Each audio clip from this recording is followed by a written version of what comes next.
All right, all right. Welcome to the Beyond Coaching podcast. I've got my co-host Max Ada, and with us we got Klaus Steger. He's the head weightlifting coach at Das Gym in Vienna, and he's got a really cool and interesting story to share with us today, just about his growth in weightlifting from playing soccer to finding weightlifting and now coaching all around the world. So, Klaus, thanks for being with us today, man. Uh, Very nice. Thank you for the invite. Looking forward to talking. Absolutely, man. So, tell us how you got into the sport of weightlifting and then coaching. Exactly. It was basically by coincidence, by chance. Like I played soccer for quite long. I would say semi-professional. So not on a, I didn't get paid for it really, but I played quite high when you take, when you look at it from an amateur standpoint. And basically I then decided, okay, team sports, I wanted to try something individual. And so I trained in at the regular gym, like just a bro split in a regular gym. And the gym closed down for contract, like, I don't know, they were renovating or something. It was like 3 or 4 weeks that closed down. And one buddy of me, and we were looking for like a spot to train. And he basically was like, yeah, I found this weightlifting club close by. We can probably bench, squat, and deadlift there. We didn't know anything about weightlifting because there was not even a bench there to bench. So that we realized quickly, okay, this will not be our regular gym style. So we joined that weightlifting gym, and there was like a super old school coach coaching there. Like he made like his certificate for coaching was from 1969. So when the press was still a part of weightlifting. And so that's also how he programmed. Like we basically did presses first, then snatches, then clean and jerks. So it was like, why the fuck do I always have to press before I do anything else? Like, why are my shoulders always tired when we get to snatching? Um, and I just tried it out for a couple of weeks, and I liked it, but I didn't really know what we were doing. Like also the instructions were very basic. Like the first time we joined the club there, he basically told me, okay, you need to grip the bar with a wide grip. We started right away from the floor, and he was just like, okay, grip with a wide grip, pull and jump. That was it. And that's how I learned to snatch. Um, and through this, um, I later on then realized, okay, there's a bit of a vacuum in Vienna for coaching. So I was like, okay, I want to get better in weightlifting. I didn't have much mobility coming from soccer, and it was not a thing that was talked about in the weightlifting club. The coach did always tell us or tell me to go deeper into the squat or go into a squat actually. Um, but I didn't know how. And there was also no instruction from him really. It was just like, go down. It was like, I can't go down. Well, that was it. So I realized, okay, if I want to get better, I have to learn myself. And through that, I basically researched everything I could find online. And I was lucky because that was around 2012, something like that.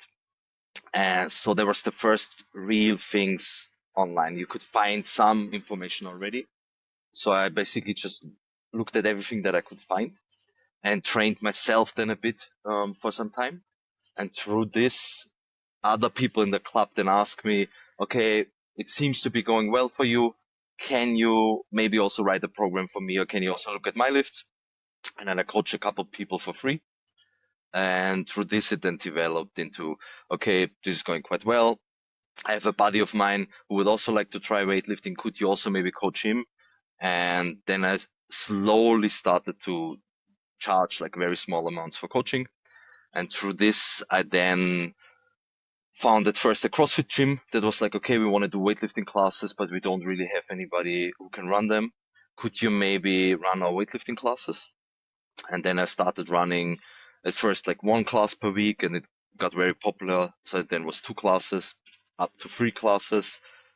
That weightlifting gym then basically expanded and built like, that CrossFit gym basically expanded and built another room that was mainly focused on weightlifting. So I got a lot more platforms and a bit more of my own space. And then I started running a club style programming there where it was like, okay, there's times where I'm always there and everybody can come and lift. So a lot of in-person coaching. And then this got more popular. I got more and more athletes that also wanted to really compete. I also wanted to compete at higher levels. And then approximately 3 years ago, a gym that I already got in contact beforehand also expanded their space, and that's where I'm working right now.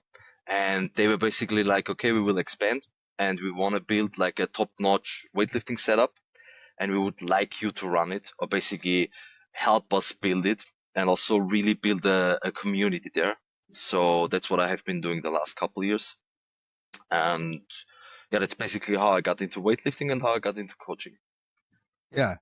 So, and I know one of the things that we talked about was building an incredible gym culture. A culture is huge for you with your weightlifting team. Take me Yes. through the steps on how you built the culture over there at DOS Gym, and what advice you'd give to other coaches looking to do the same thing. Yes. Yeah.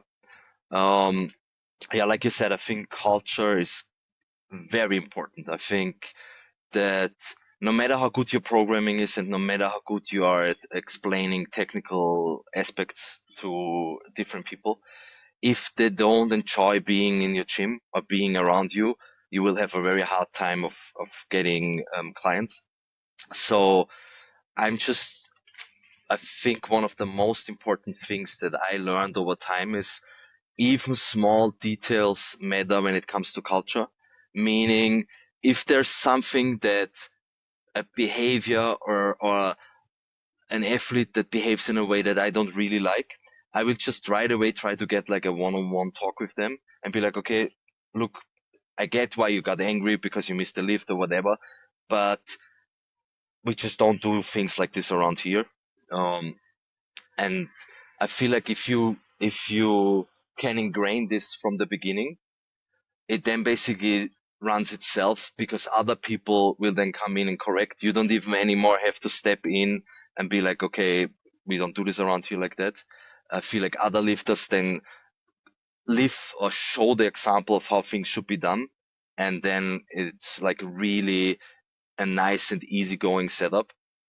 Um, and how I build it, I think is just that I'm always there, basically. And if I'm in Austria and I'm coaching, I'm always in the gym. Like there's very rarely times where I'm not at the gym, and I really try to leave all my personal problems and everything that goes around in my personal life at home and be the same person every single time. Like I feel like people are paying or giving you their time to get coaching, so they don't care if you slept bad, if something else happened. And if you run it like this, I feel like you don't even like.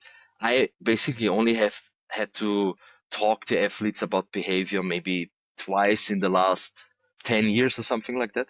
I feel like if you live it by example, it anyways falls like that then. So I think that's one of my main takeaways is you are a service provider. So you basically have to also act like that. And if you do Yeah. that, Yeah. then the Treating it culture like a comes. profession. Exactly. Yeah, Exactly.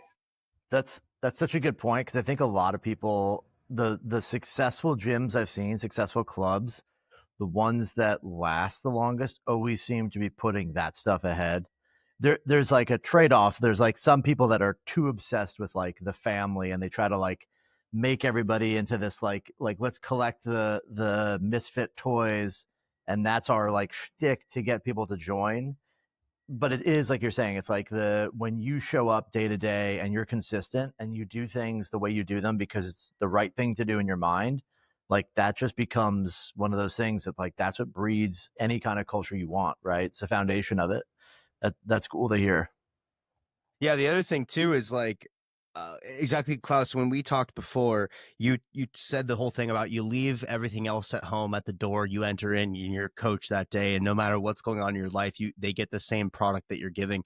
And I Yeah. think that is such an important thing. And it's not for some reason with the coaching profession, especially in barbell sports.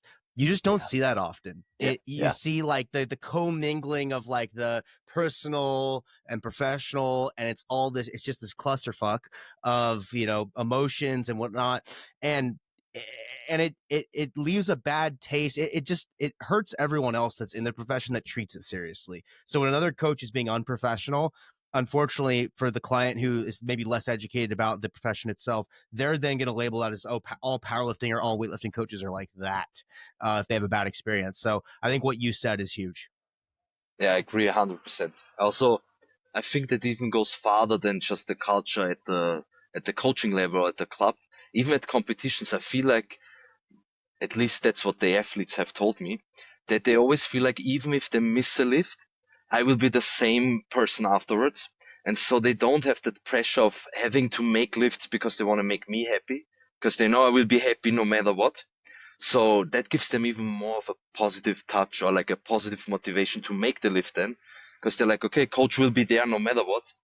I can just do it for myself, as an athlete. And that really, like, I feel like that really helps the people. Yeah. Yeah.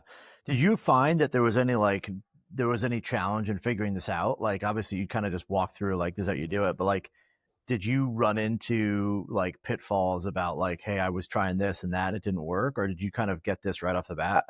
I think I got it mostly right off the bat, but what I had to learn a bit is what you were saying beforehand.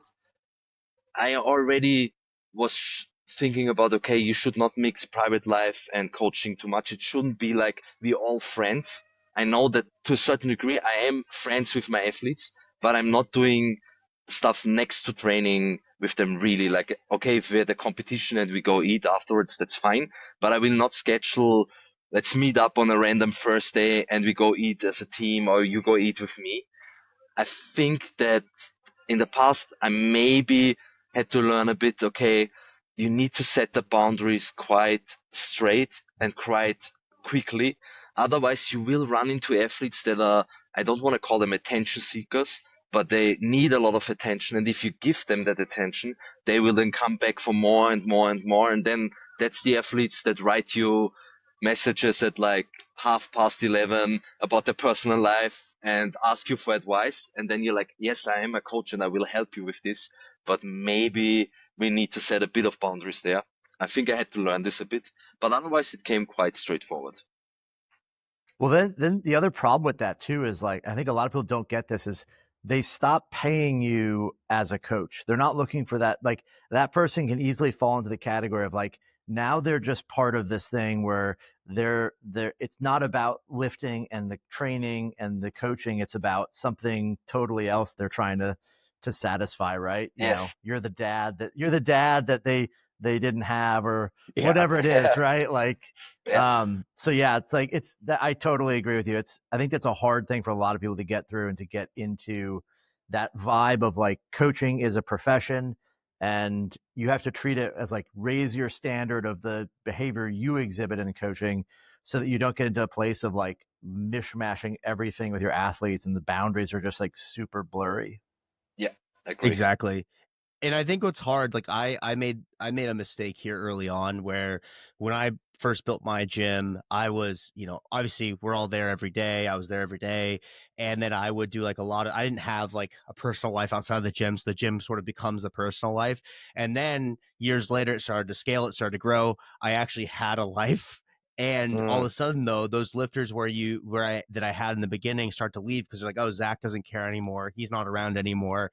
This isn't the same community I signed up for. And you start to churn some of the people that had a different type of experience than when they started. And that has been a hard road. And it's just part of, I think, scaling and growing. But I do think there's something to be said here where coaches should probably have those boundaries earlier, still go above and beyond and try and engage community and build culture. But at the same time, that doesn't mean you need to be going out and drinking or whatever with clients every weekend and making that your friend group, because it's just going to crash and burn that way. And that's how drama starts. Exactly. 100%. 100%. Yeah. Awesome. So what is, one of the things that we talk about a lot, Klaus, and talking with you and really understanding your team, your culture, your coaching. I love how professional you are about it. What does your onboarding process look like? Because I know that you have an interesting setup with DOS Gym where you coach classes, you have your own thing that you're allowed to build and grow. When someone comes in and wants to learn weightlifting, how do you go about your onboarding process? Yeah, like you said, it's quite a nice setup, I would say, that we have developed now. So I'm basically employed by Dust Gym to coach the weightlifting classes. So at first, the customer doesn't have any extra cost to join the class. It is in their basic membership, the classes are included. So they don't have to pay anything extra to join the class, which is like a very low level barrier to come and try weightlifting, which is great. And I basically try to run with this, meaning the first couple weeks, I don't do any upselling. I don't do programming. I'm just like, okay, cool. You want to try weightlifting? Come by.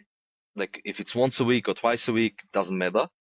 And I basically run the first 4 weeks like this, being I just tell you what you have to do when you come. I just show you the lifts. You get to know everything. I always tell the people, I want you to develop an understanding of what weightlifting is, but more importantly, I want you to think about if you really like it, because that's the most important part to me. It's like, okay, if you come look at it and you like it, then we can talk about, okay, you need programming, do you need any other assistance next to it? And from there, if we have like, let's say 1 month of like basic beginner, you come, you try, I tell you what to do movements. I then usually I'm like, okay, how many times or like how much do you like weightlifting and how many times do you want to train? And then I set them up with like a very basic plan. This is usually not bigly, like there's no big individualization yet. It's like a template plan. But I also tell them, I'm like, okay, we start with like a very basic plan. It will not cost you a fortune. It will be very, very little extra. And this will usually run for like, I would say another 3 months, kind of, where it's like a template plan. You get to know all the movements. I get to learn about your body. I get to learn about things that you maybe need to focus on. And then after like, let's say 3 to 6 months, depending on the athlete and how talented they are or how easy they catch on to the movements, I then discuss with them, okay, what are your plans for the future? Do you maybe want to do a competition one day? And then from there, I go on to like maybe a more individualized programming where it's like, okay, I write weekly program for you, like where of course, I have a macro cycle already planned out in the back, but you get weekly individualized programming. And I basically then usually by this time, if they have stuck to everything beforehand, they are like really into weightlifting, and it's an easy, I don't even want to call it sell, but it's an easy sell then, because it's like, okay, I really want to do this. That's the next step. It's like a very straightforward progression that the athlete goes through.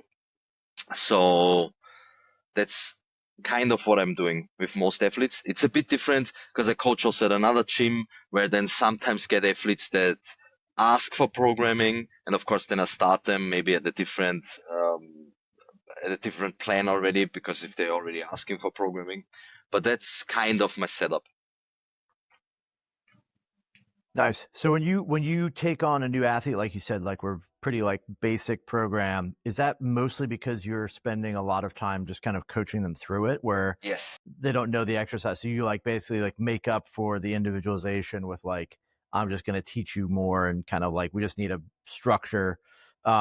As you get more advanced people, you start writing the program individually. Are you, like you said, week to week, are you like basically you got an idea of like, okay, we're going to compete on this day? Do you have a sense of like, okay, like every week I'm looking for certain things, then I'm making adjustments, or is it just like you're writing it as you go? Or I would say I basically lay out a long-term plan, usually, depending on, of course, it depends a bit on how much is the athlete really involved into weightlifting. I cater to that, of course, but it would be a long-term plan saying for the next Well, for a regular athlete, it's probably for the next year. For like more advanced athletes, I try to plan in quads for like the next Olympic cycle also. And I plan back from the next competition that we will be doing. But it's not as stiff as I've seen with other systems. It's not as stiff maybe as the Germans used to do it, where it's like, okay, we have this competition, so we are now 12 weeks out. We have to hit this kind of weights for these exercises because the program tells us to. I write out a long-term plan in the background, usually 14 to 16 weeks, where I have numbers that I want to hit. Usually I look at the total tonnage of training. I look at the total volume, and I look at intensity ranges. So all the lifts above 75%, divided into squats, pulls, and the main lifts, of course, like snatch and clean and jerk. And I then basically set goals that I want to hit with this athlete. But then I also look at, okay, what have they done last week? Do we need to change anything for this week? That's I would say that's the real individualization. I think people sometimes mistake individualization for, okay, the coach is going to write just the program for me, and he's going to write the most important exercises, and he's going to think about the magic formula to get me better. I feel like, okay, let's say an athlete has trained 1 year. I have coached a lot of people that have trained 1 year, and then they start with a program. I know what will get them better. I have already programs that will get them better. I just need to individualize that program then a little bit to the athlete. Maybe have to take down a couple lifts if I realize that they are burning out quicker with the volume. Maybe have to up the volume if they recover very quickly. But I don't have to change everything. I think a lot of people get it wrong that they start with the individualization, like they are thinking about what exercises does this athlete need instead of focusing on all the other principles that come beforehand. It's like, okay, you write a really good program first and then you individualize it to the athlete, not the other way around. I like that a lot because I think when people think individualization, they think exercise selection. Yeah, But you're thinking in terms of, tonnage, load, exactly. volume, and adding, reducing sets, things like that. And so I know also you recently switched to CoachLogik to do all your coaching and Yes. programming, and you're migrating everyone over right now. Nice. What was the reason you wanted to switch, and what tools does CoachLogik have that you think you're really going to be able to take your coaching to the next level?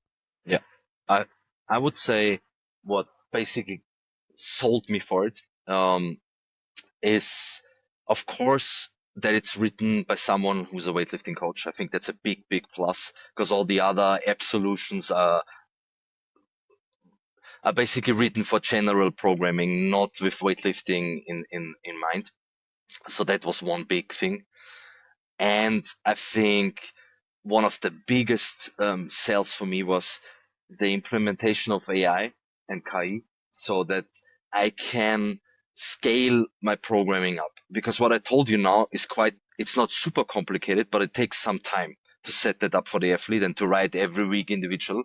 And like we talked before already, it now takes me quite some time to write everyone's program, because even if I'm just taking the last week and copying it and have to put all the numbers in, it takes some time. It's just basic grunt work of typing everything out for everybody. So I realized, okay, there will be an end of how many clients I can take, not because I feel like I'm at the end of my capacity mentally. It's more I'm at the end of the capacity of being able to write that out all the time. And I was like, okay, this is a perfect solution. Like there's features that will help me to write the programs quicker, meaning I can scale up my clients, which then means I can help more people. Of course, also means it's more financially beneficial for me, which is a win-win for everybody. So that was one of the big features where I was like, okay, this is awesome. And just, you can really tell that CoachLogik was developed by people that really thought about coaching and things that need to be done to coach well, meaning you have coaches I basically already in CoachLogik, meaning I don't need a separate app to go through the lifts. I can do this in my main programming app already. I can set up the macro cycle already in CoachLogik and talk about it in CoachLogik and send that to the athlete, and be like, okay, this is our plan. See, that's what we will do. So it just, to me, it was like quite easy when I just looked at all the features. I was like, you can really tell that someone who's coaching thought about what would be useful for a coach to get more athletes and also to make it as quick as possible, but with the highest quality. So that's what I thought, like, I have to migrate everybody over at some point, because these are just way too many things that are done well to ignore it. Yeah, keep going. It's okay. Yeah. Max, do you know which coach developed this program that he's Yeah, talking about? he sounds very handsome and pretty tall. No, I was gonna say, I think I'm glad that you like it and that you're moving over. One of the things, like, we set out to do, especially with it, but I think is important for this, is like a lot of times, like you're talking about, is consistency. And it's like, if you are somebody who has a process that's really slow or cumbersome, like, yeah, it's awesome to do a voiceover and to describe every macro cycle you write, or every week you write, or whatever it is, or leave video feedback. But if that becomes something that's too hard to sustain, then your product, like you describe, your service becomes inconsistent.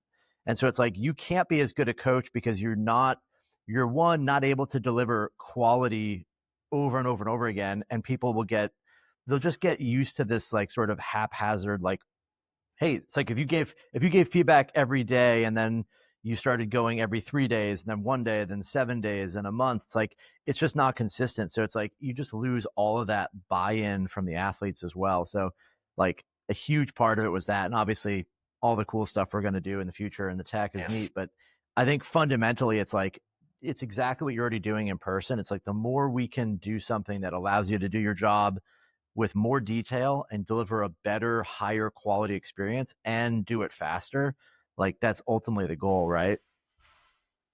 100% agree. Yeah. And Klaus, so I know when we chatted before too, I asked you if you had any, like, weightlifting specific questions you wanted to chat with Max about. Yeah. And I know one of them was, and let me know if I got this wrong, but how has Max's approach to programming evolved over time? You want to expand on that question and see what we come out with? Yeah, for sure. What I had in mind more is like things that you believed were 100% true, or like that you were very strongly behind, and realized then later on, okay, this wasn't as important as I thought, and or maybe things that you now do completely different than you did at the beginning. I think that would be quite interesting to see what kind of. Yeah. I would say, like, there's probably not stuff that I thought was 100% true in the last 10 years, 15 years. When I first started, I definitely thought, like, a lot of, like, you have to train really, really, really hard and do crazy amounts of training volume. And even still, I would say, like, 10 years ago, like, when I first met Zach and I was working with Zach, like, we would do workouts that were just way too much volume and way Sets too of 8 on squats. Yeah, just like super, super hard, and realizing, like, a lot of training volume can turn into junk. It's like, if bar speed is not maintained, like, you just start to lose the effects you're looking for. If you're trying to get stronger, you don't need, in fact, you have to avoid doing a lot of sets where bar speed drops off as a result of fatigue, because you're just not producing as much force, right? If you're doing 3 reps in the last, or doing 5 reps and the last 2 reps are slow because you're tired, it's because you're not producing as much force. So I think that was the biggest thing, is just, like, really dialing that back a bit and getting a better handle on, in programming, where that line is. We want to stay under that curve of, like, the ratio of how much force can we produce to how much fatigue we're generating in any one set, any one workout. And like you said, even that's individualization, is like, that curve for Zach might be 6 sets of 5 at whatever intensity. For me, it might be 3 sets of 5. And so it's like, I have to be good about understanding how to manipulate the load to match where people are falling off. And that's probably the biggest thing I've changed, is that, as well as there's always this battle between like programming from the top down or the bottom up, where do we write a week of training and then the evolution of that training is emergent from what they're doing in training, or do we decide, hey, you are going to do, it's like the Germans, you're going to do 176 reps of snatch this week, and if you do 174, good Lord, you're breaking, you're ruining it. And like, I do think there's a merit to both, right? So my philosophy has probably been shifting more to this idea that there's essentially governors. Like we know we want a certain amount of training volume in a week. We know that a certain intensity is what we're looking for, but along with that, the program has to be designed from the bottom up, because you want workouts that are actually like rational, that make sense.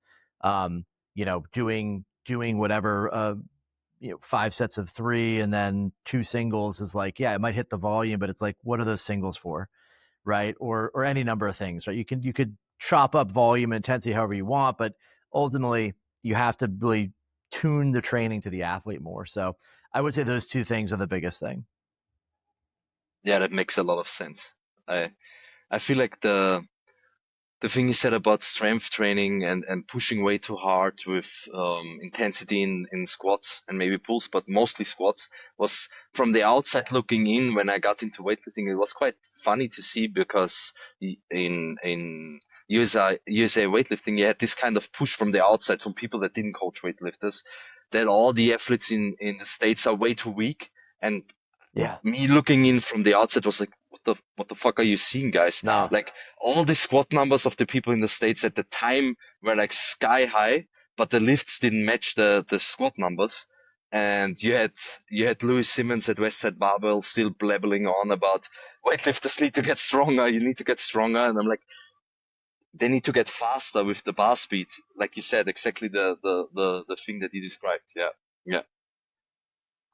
Yeah. It's so true. And it's funny is like, if you look at weightlifters now, like we actually have world record holders in the women's side. And like, I've talked to so many top lifters, guys that were Olympic champions and whatnot. And you'll ask them, what was your best squat? And like half the time they're like, I don't know, I never did a single. I did like a double. My best double was whatever. And they're like, I could have done more, but that was all we were supposed to do. So it's like funny, they didn't push quite as hard. I mean, some people do. Some people still train like maniacs, but yeah. So it's, yeah, like you said. That's a really good question. And then Klaus, you had another question around the use of AI in programming and development. Yeah. I think what I find quite interesting in the next years is how you see that AI will change the coaching market in regards to, I feel like there's still a lot of coaches that see themselves as, okay, I write programming and that's it. And I feel like AI will basically step in and be at some point a better coach when it comes to straight programming, as long as you give it enough data. As long as you give it enough data about the athlete, it just has such a broad range of things that it can accumulate from the internet, that it will write better program than one single person. So I think how you see the change in coaching that will maybe come from this. So my thought, there's two places where I think AI is going to make a big difference in coaching. One is in the programming, and to just sort of describe what I think is the case is, I think a lot of people I think a lot of coaches are lazy is the wrong word, but it's like you have to make money. You have to make a profitable business. So if you're writing every single program individually, it's going to take some amount of time. And at some point you have to just weigh out the options to where if a weightlifting coach can only make, $4,500 a month, that's a job that's just not high. It's not going to be in demand. So you're going to end up in a place where you either have to reduce the quality of what you do by writing templates and focusing more on other aspects of the product, or you're going to have to just exhaust yourself working way more for essentially way less. So I think AI has a place in, the extrapolation of what AI can do is going to be crazy. But I would say even just what we're doing now is the ability to build training programs with, it'll behave like an assistant coach. So the current stuff we're in testing now, the beta features for program generation with AI, we can basically give a set of instructions to the AI and it will reason what it wants to do with that. So you can say, hey, here's an athlete. I want the program to include, a lot of hang snatch variations and work for the low back and all this, like you would describe to me if we were just talking and I would say to you, hey, how would you program for a guy who jumps forward? What would you do to fix that? You can give me a whole set of like recommendations and instructions, not a written program. You're just saying, here's a 1-page boilerplate. This is what I would do.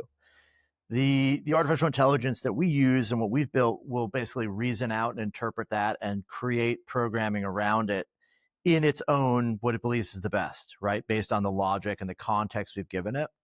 So I think those kinds of things are going to make coaching and building specific programs for people really, really accessible and really easy.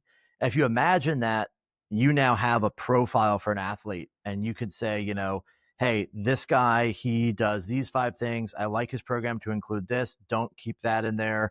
His squatting program should always be like this, high volume, low intensity. He does better with 5s, don't do triples, all this kind of stuff that you could describe. And then the programming will be generated for you. And then you ask it to generate a 2-week program, a 9-week program, a 12-week, 16, whatever. It makes that process of individualization of the programming really, really effective and really fast. And so it should be the kind of thing that makes that part of the job low level. And it feels like you have an assistant coach that's doing a lot of that for you, which makes your job, which is talking to the athlete, coaching them up, way more effective. The other side of AI, I think that's going to be more mind-blowing in the future will be all the computer vision stuff. Is you're going to start to see computer vision models that are extremely good at breaking down technical lifts, and it'll have the same effect. It'll be a tool for coaches to use where they can break down a lift, look at an exercise, and there'll be extracted data that says, hey, this guy jumped forward and did this and this and this. These angles were this way, blah, blah, blah. And then you have a position of data to come from when you coach somebody. Nobody's going to get rid of coaches. I don't see a world where you're going to have a pure AI system. At that point, like we're all out of jobs is my guess. But I think there's going to be a world where you have these incredibly powerful tools that basically allow you to extract a huge amount of information, convey a lot of info, and have a lot of stuff happen for you without you needing to sit there and write every set and every rep, if that makes sense. 100%. I agree totally. That's also how I feel like it will go down. I feel like that the personal connection between coach and athlete will get more important over time. Yeah.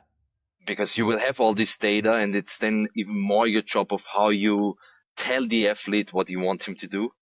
And I feel like that's going to be actually quite good because it will get rid a bit of people that just do coaching in a way not for the money, but that don't really feel like they get that connection with the athlete that is important. I feel like that in the future it will get more and more and more important because you can get all the information then with AI. Basically, you can get the programming and you can get the technical aspects. Mm-hmm. It's just then how you get the athlete to believe in the program and how you get the athlete to put in the technical changes that you want them to do. So I think that's going to be quite interesting. The thing I would say too that's really important for a lot of people listening is the name of the game and all of this in business, in coaching, and anything is execution. It's like everybody in the world has a great idea. Like ideas have no value. Knowledge has no value in and of itself. It's all about execution. So your game as a coach is to become better at executing your program, at coaching somebody, at training them, at communicating.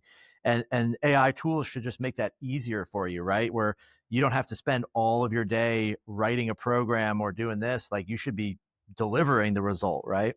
So yeah, I would say that's the real game changer for AI in my mind. %. Yeah, I think that it's one of those things where it's inevitable, and so you might as well just get on the boat now. And tools like CoachLogik will help you get there faster. So that's my plug. Klaus, as we wrap up, one of the things I like to ask coaches on the podcast is, what's one piece of advice you'd give to a weightlifting coach starting out? I would say one of the most important things that I feel like with coaching is that you have to realize that you're like what we talked about in the beginning already, that you are a service provider. So if you don't like to take care of other people's problems for them, then I feel like coaching will not be for you.